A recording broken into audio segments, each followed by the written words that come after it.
전도서와 잠언과 솔로몬이 쓴 시를 살펴보면 지혜는 무엇인가? 라는 것에 대한 질문, 그리고 전도서에서는 인생의 허무함은 왜 오는가? 그리고 허무한 인생의 끝은 무엇인가에 대해서 계속 서술하여 주고 있음을 저희는 성경을 통해서 알 수가 있습니다. 그래서 잠언서에 보면 여호와를 경외하는 것이 지식의 근본이요 지혜의 근본이다 라고 말하면서 지혜의 시작이 무엇이냐? 하나님을 경외하는 것으로부터 시작한다라고 말합니다. 세상의 많은 사람들은 지혜는 경험의 산물이다라고 말합니다. 경험을 많이 하고 연륜이 지나와서 그동안 겪어온 모든 것들이 큰 자산이 되어서 인생에 큰 도움이 된다라고 말합니다. 그래서 백발의 노인에게 듣는 것이 그 노인의 학습 능력이나 무엇과 상관없이 오랜 시간 우리보다 살아온 경험에서부터 비롯된 모든 것들이 우리가 그들보다 더 많이 배우고 더 많이 알고 지금의 세상을 누린다 하더라도 깨닫지 못하고 알지 못하고 보지 못한 것들에 대해서 쉽게 설명해주고 우리에게 큰 지혜를 줄 때가 있음을 보게 됩니다. 그런데 저는 이 생각을 해보게 됩니다. 여러분, 모든 경험과 모든 것들이 정말 사람의 모든 것을 윤택하게 하느냐? 오늘 본문에 보면 지혜는 그의 얼굴에 광채가 나게 한다라고 합니다. 그렇다면 많은 경험을 한 사람일수록 노인의 얼굴일수록 그의 얼굴에 광채가 나느냐라고 했을 때 또 그렇지는 않습니다. 그런 말이 우리 세상 가운데 통용되는 게 있어요. 관상은 과학이다라는 말이 있습니다. 그래서 관상을 보면 사람들이 어떤지 판단을 한다 그럽니다. 이 말이 정답은 아니라 하더라도 어느 정도 또 우리의 마음 가운데 맞다라고 생각하는 부분이 있는 것은 뭐냐면 사람의 표정과 이 사람의 생김새에 대해서 말하는 것이 아니라 생김새와 달리 사람의 표정과 사람의 그 얼굴에서 드러나는 것은 그 사람이 지금까지 품어 있는 것을 내어놓기 때문입니다. 많은 근심과 많은 걱정이 있는 사람의 입에는 웃음기를 찾아볼 수가 없습니다. 근심과 선한 영향력이 있다라기보다는 걱정과 무언가 암울한 아우라가 나타납니다. 그런데 일평생 감사와 기쁨으로 사는 사람들은 그 얼굴이 나이가 지나도 웃상이라고 하죠. 얼굴이 웃고 밝고 많은 사람을 만났을 때 기쁨을 줍니다. 우리도 이 하나님 앞에서 살아가는 우리가 정말 지혜가 있느냐라고 여길 때 여러분의 얼굴을 한번 거울을 통해 한번 보시길 바라요.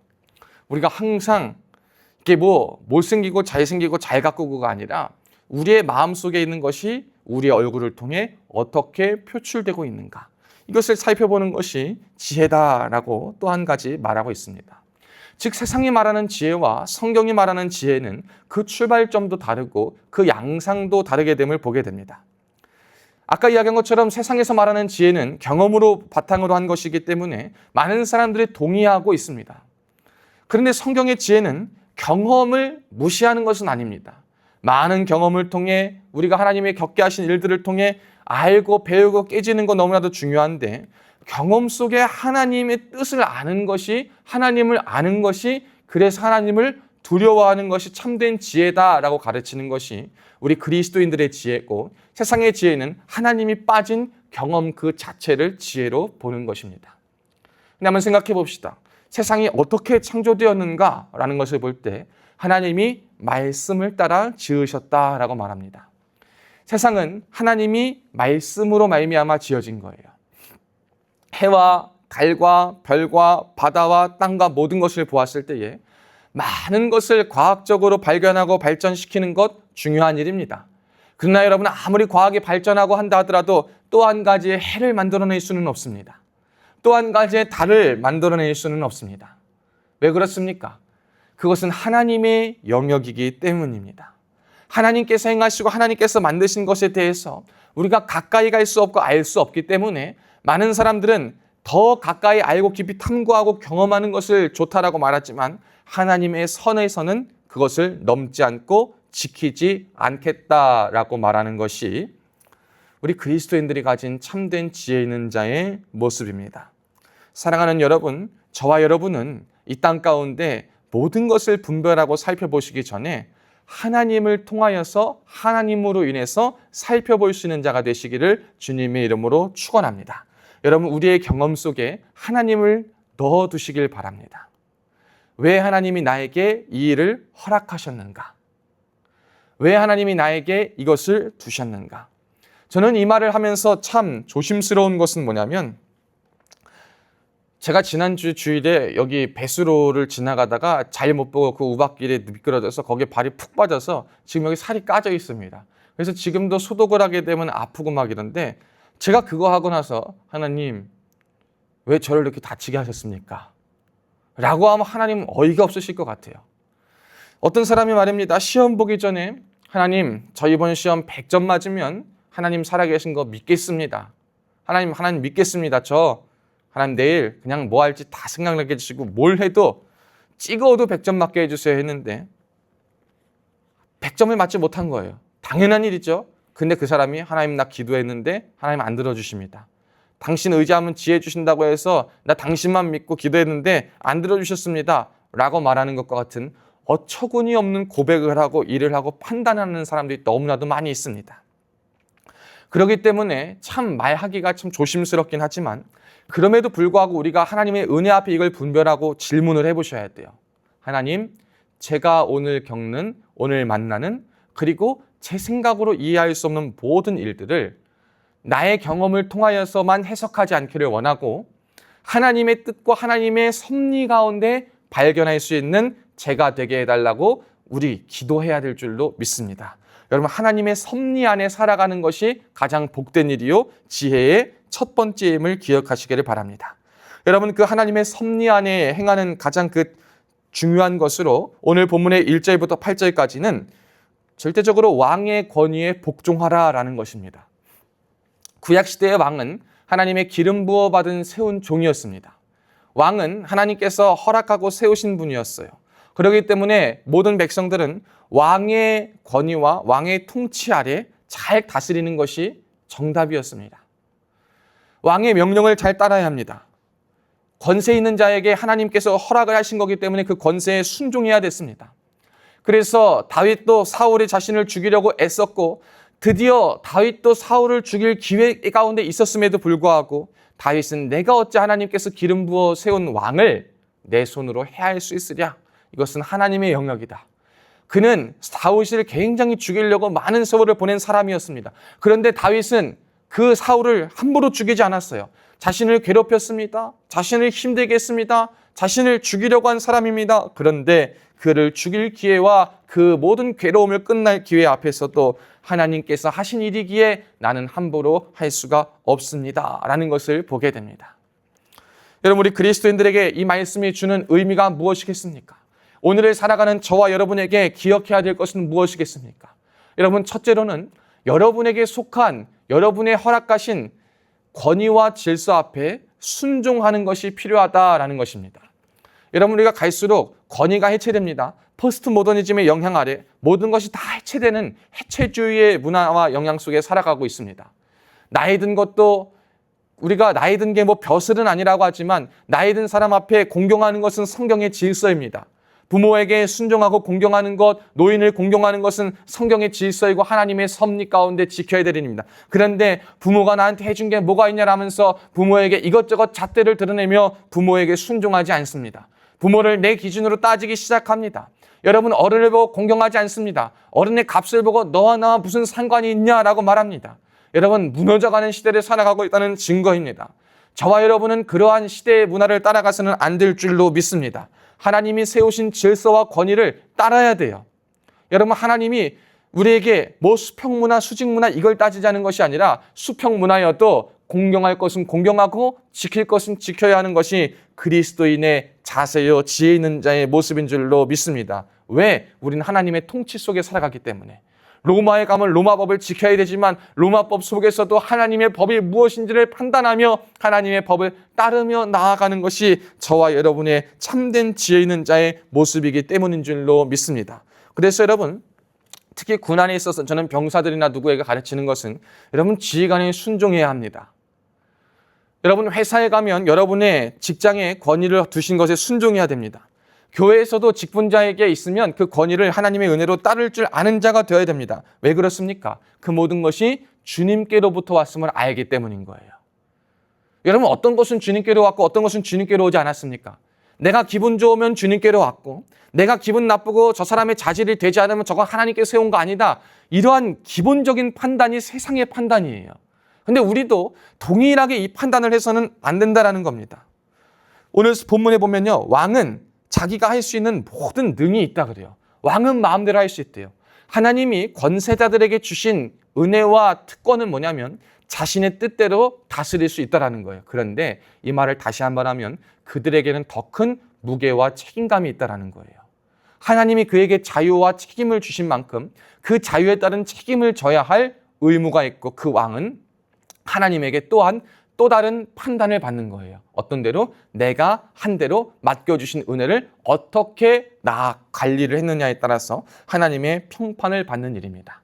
그러니 사랑하는 여러분, 높은 자리에 있는 것을요 함부로 말하지 마시고 그냥 그 자리에 가는 것이 대단한 것이 아님을 기억하시기를 축복합니다. 올라가면 올라갈수록 하나님 앞에 결산할 것은 더 많아요. 하나님이 보시는 것은 더 많습니다. 그러니까 높은 자로 가게 높은 곳으로 향하는 것이 복이 아니라 하나님께서 가게 하시는 그 길 속에 살아가고 그 길 속에 내게 두신 것을 하나님을 경외하며 하나님의 뜻을 따라 순종하며 살아가는 것이 가장 큰 지혜요 인생의 복임을 깨달을 수 있기를 주님의 이름으로 축복합니다. 여러분 그와 동시에 우리 세상의 어른, 가정의 부모 그리고 여러분들의 상관뿐만 아니라 두 번째로 우리가 지켜야 될 왕은 누구냐? 하나님입니다.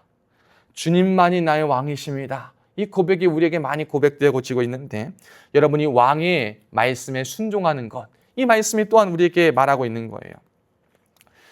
하나님의 말씀이 세상의 어떠한 순리와 이치와 또 상식과 되게 한 걸음으로 나아갈 때가 참 많이 있습니다. 그런데 어떨 때는 전혀 세상의 방법과는 딴판으로 갈 때가 참 많이 있는 것 또한 보게 돼요. 그때 여러분 우리는 어떠한 답을 내어놓아야 되냐? 왕의 말에 순종하는 것이 최우선인 줄로 믿습니다.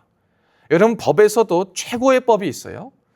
이 법도 있고 저 법도 있지만 그 외에 상위법이 있는 것처럼 우리가 살아가는 모든 것을 지켜야 하지만 우리의 상위법은 무엇입니까? 성경 말씀이요 하나님의 법이에요. 그러면 우리의 최고권위자도 하나님이시기 때문에 누구의 뜻과 말씀에 가장 큰 순종과 은혜를 높여드리는 자가 되어야 되냐? 하나님의 말씀과 뜻에 순종하는 자가 되어야 할 줄로 믿습니다. 여러분 그때 조심해야 될 것은 3절에 그렇게 말합니다. 왕 앞에서 물러가기를 급하게 하지 말며 악한 것을 일삼지 말라. 왕 앞에서 내 생각과 내가 본 것을 가지고 속단하지 말고 속히 말하지 말고 함부로 판단하지 말라는 것입니다. 제가 그냥 평신도로 있고 한 부서를 맡고 있을 때는요. 여러분 내 부서밖에 볼 수가 없더라고요. 그래서 내 부서를 위해서 항변하고 내 부서가 전부인 것처럼 하는 것이 마치 훌륭한 교육자인 줄로 생각을 했었어요. 그런데 군에 와서 그래도 담임 목회자의 자리에 가보니까 병사도 있고 간부도 있고 간부들도 상황 다르고 뭐가 있으니까 애들도 있고 하면 봐야 될 게 다 많은 거예요. 우리가 어떠한 한 부분에 있을 때는 부분만 보고 그것이 정답인 줄로 알고 전체 속에서 부분을 보는 것이 아니라 부분을 가지고 전체가 다 나를 봐주기를 원하는 게 인간의 본성이고 그렇게 하는 것이 잘하는 것과 같이 살았던 것이 우리의 모습입니다. 그런데 하나님 앞에서 보니까 이 전체를 아우르는 자리에 있다 보니까 이 말을 들으면 이 말도 맞고 저 말을 들으면 저 말도 맞지만 모든 것의 우선순위를 판단하고 세워야 할 때가 분명히 있음을 보게 돼요. 그래서 그때 생각하는 것은 뭐냐? 나의 필요도 있지만 전체적인 것 안에서 하나님의 필요가 더 중요한 것이 있구나를 깨닫게 되는 거예요. 여러분 그 자리에 올라가 본 사람들은 알아요. 리더나 지휘관에 있는 사람의 입장에 있는 사람들은 다 마음대로 뜻대로 하는 것이 좋은 것이 아니라 모든 것을 적재적소에 둬야 되고 판단하는 지혜가 필요한 것을 알게 된다는 거예요. 여러분 하나님 앞에서도 우리가 이런 하나님의 마음을 알아들일 수 있는 자가 될 수 있기를 축복합니다. 여러분 왜 우리를 그런 자리에 두셨습니까? 제발 하나님의 마음 좀 알아라 그거예요. 하나님의 마음, 지금 하나님의 판단, 하나님의 지금 시선, 하나님의 가장 강한 원하심은 나의 원하심보다 더 급하고 더 중요함을 깨달아서 하나님 앞에 순종하며 살아가라 라고 말하는 것을 저와 여러분에게 말하여 주고 있다는 것을 기억하시기를 축복합니다. 그리고 9절에서 17절의 말씀을 통해서 이제 보면 그 말이에요. 자, 요즘 한문철의 블랙박스를 보면 옛날 같으면은 무조건 사람과 차가 교통사고가 나면 차 잘못이 다 거의 백발백중 차 잘못이었어요. 그런데 요즘은 블랙박스가 발달하고 나서 보니까 어떤 게 있냐면 정말 기가 막힌 동영상이 있어요. 빨간불이 건너가면 안 되고 차가 다니는데 그것도 큰 대로변이에요. 좁은 1차 골목길 그런 데도 아니고 큰 대로변, 왕복 한 6차선에서 8차선은 되는 것 같은 그 도로에 이 사람이 버스를 놓치면 안 되니까 중앙에 있는 버스에 있는 차로로 가기 위해서 차가 안 오는 것 같다고 냈다 달려가다가 차가 와가지고 그 사람을 쳐가지고 붕 날아가더라고요. 여러분, 요즘 사람들의 마음은 누가 잘못이라 그러겠습니까? 여러분, 누가 잘못입니까? 만약에 그 사람이 죽었으면 그 죽음은 참 아쉬운 죽음이겠거니와 여러분, 그 죽음은 누가 불러온 죽음이겠습니까? 버스 하나 빨리 타려고 가다가 인생길을 그냥 맞춰버린 자신의 급함 때문에 하나님 그 세상의 질서를 지키지 않았을 때 자기가 그 값을 당한 것을 또 보게 되지 않습니까? 운전자가요 말입니다. 정말 신실한 사람이고 착한 사람이다라고 생각해 봅시다. 예측할 수 없는 그 사람 때문에 그 일에 가면 그 운전자는 평생 죄책감을 가지고 법의 판결이 죄가 없다, 사람들이 다 괜찮다 하더라도 자신이 사람을 쳤다라는 죄책감 가운데 사는 것이 그 부담을 안고 살아가야 될 것입니다. 우리가 살아갈 때 경험하는 모든 일들이 마찬가지로 이런 일들이 많아요. 우리가 아무리 똑바로 살아가고 우리가 아무리 정직하게 살아와도 갑자기 끼어든 별안간의 사건들로 어떠한 인물들로 인해서 나와 상관없이 내가 가는 길에 나는 올바른 길로 가는데 불쑥 내 앞에 튀어난 사람들로 사건들로 말미암아 내가 오해를 받고 안 좋은 시선을 받고 영향력 아래 살아가고 절망하고 좌절하여 죄책감 가운데 있는 경우도 참 많이 있습니다. 그리고 이걸 아는 사람들이요, 사람들을 일부러 잘못하게 만들어가지고 자신의 이익을 취하는 악인들이 너무나도 많아요. 그 성경 기자는 오늘 뭐라고 말합니까? 11절에 악한 일에 관한 징벌이 속히 실행되지 아니하므로 인생들이 악을 행하는 내 마음이 담대하도다. 징벌이 속히 실행 안 되니까 악을 행하는 내 마음이 담대하다라고 말합니다. 그래서 많은 사람들이 하나님이 계시다면 어찌 그런 일이 있는가? 라는 말로 믿음과 멀어지는 길을 가게 합니다. 그런데 저는 사람의 관점이요, 내 마음의 관점이 아니라 하나님의 마음으로 하나님의 말씀을 들여다볼 때 에스겔 33장에 보면 하나님이 기뻐하시는 뜻이 무엇이냐라고 했을 때 하나님이 기뻐하시는 뜻은요, 저와 다르더라고요. 하나님은 그렇게 말하더라고요. 너는 그들에게 말하라. 주 여호와의 말씀이니라. 나는 악인이 죽는 것을 기뻐하지 아니하고 악인이 그의 길에서 돌이켜 떠나 사는 것을 기뻐하노라. 에스겔 33장 11절에 하나님 그렇게 말씀하시는 거예요. 아니, 하나님, 악한 사람들이 죽는 것은 당연한 거 아닙니까? 근데 왜 하나님은 그들에게 기회를 주십니까? 나의 원수라 할지라도 하나님은 기회를 주시고자 하시는 분이 하나님이심을 알게 되는 거예요. 하나님은요, 악한 사람을 속히 징벌해서 빨리 죽어라를 원하시는 분이 아니라 악한 사람에게라도 기회를 주어서 회개할 기회, 돌이킬 기회를 주어서 하나님께로 돌아오기를 원하시는 것이 가장 큰 하나님의 뜻임을 알게 되었습니다. 그래서 우리의 마음과 모든 것을 하나님 빨리 해주시고 치료해 주시고 없애주시면 좋지만 그것보다 하나님의 뜻 앞에 우리가 같은 마음으로 서야 하는구나 라는 것을 깨닫게 되었습니다. 여러분, 제가 이렇게 깨달았다라고 말한다 하지만 그럼에도 불구하고 저는 이해할 수 없는 일들이 있어요. 함부로 하나님의 뜻이 무엇이다라고 말할 수 없는 것이 있어요. 제가 대학원 다닐 때는요, 어떠한 부담이 있었냐면 누군가 나에게 기도 요청을 하면 그 기도 요청에 대한 명확한 답을 기도와 상담하는 과정에 무조건 내줘야 할 거라는 부담감이 있었어요. 어찌 오죽하면 나를 찾아와서 기도를 부탁하고 정말 절실하게 저렇게 눈물 흘려 부탁하고 답을 찾기를 원하는데 내가 답을 줘야겠다. 답에 대한 부담감이 있었어요. 그런데 그게 가장 큰 교만이고 가장 큰 죄임을 깨달았어요. 제가 어찌 다 알겠습니까? 주의 종이라는데 기도한다 하더라도 제가 기도만 하면 뭐다라고 하는 것, 여러분, 그거만큼 오만한 게 없어요. 물론 하나님이 기도할 때 감동을 주시고 성령의 감동을 부어주시면 말하고 합니다. 그런데 이것은 내가 해야겠다고 하는 게 아니에요. 내가 짜내는 것이 아니에요. 내가 할 수 있다고 내가 원한다고 하는 것이 아니라 하나님의 성령이 임하고 하나님이 부어주시고 하나님의 때가 되고 하나님이 하게 하시면 하는 것이지 내가 주체가 되고 내 의지로 내 능력으로 하는 것이 아님을 깨달아서 더 이상 자유로워요. 그러나 하나님 알려주옵소서. 여러분 응답받고 뭐해도 하나님이 하지 않으시면 아무것도 아니에요. 많이 기도해도 하나님이 그 손에 도와주시지 않으면 할 수 없는 것이 인간임을 깨닫게 되었습니다. 그래서 깨달은 건 뭐냐면 17절이에요. 여러분 우리가 이것을 인생의 진리로 삼으셔야 돼요. 여러분의 이해되지 않은 사건과 상황 속에 이것을 답으로 삼으셔야 됩니다. 또 내가 하나님의 모든 행사를 살펴보니 해 아래에서 행해지는 일을 사람이 능히 알아낼 수도 없도다. 사람이 아무리 애써 알아보려고 할지라도 능히 알지 못하나니 비록 지혜자가 안으로 할지라도 능히 알아내지 못하리라. 여러분 우리는 하나님이 하시는 모든 일을 다 알 수 없다는 것에서부터 시작해야 돼요. 하나님을 만나는 첫 출발점은 무엇입니까? 나는 죄인입니다로부터 시작하는 거예요. 지금까지는 저 이래서 이것도 해야 하고 저것도 해야 하고 했는데 부족함이 없어요. 세상을 살아가는데 부족함이 없는 많은 사람들이 있습니다. 그 사람들은 죄인이라는 고백을 듣기가 제일 거북하고 싫은 거예요. 내가 무엇인데 죄인이냐? 나 잘못한 것도 없고 나 지금 삶도 잘 살아가고 사람들 평판도 좋고 밥벌이도 잘하고 가정 잘 이루며 살고 있는데 왜 교회만 나가면 나한테 죄인이라고 고백을 강요하냐라고 말해서 그리스도인이 된 것을 싫어합니다.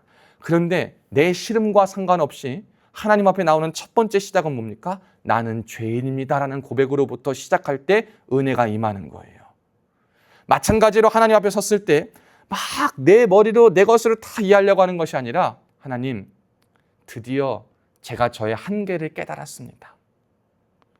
저는 제 생각으로 다 판단하고 여기서 이해가 안 되면 하나님을 오해하고 원망하고 하나님 떠나길 원했는데 그게 아니라 하나님의 큰 뜻과 마음이 있었음을 제가 이제야 깨달았습니다. 하나님, 저의 우둔함과 저의 자금을 부족함을 용서해 주시고 하나님 앞에 겸손히 주님을 의지하며 살아갈 수 있는 주님의 참된 지혜자로 살아갈 수 있도록 도와주옵소서. 여러분 우리에게 이 기도가 필요할 줄로 믿습니다. 모든 것에 답을 꼭 내지 않으셔도 됩니다. 여러분 답을 내시려는 부담에서 벗어나시기를 축복합니다. 답은 하나님이 내어주실 거예요.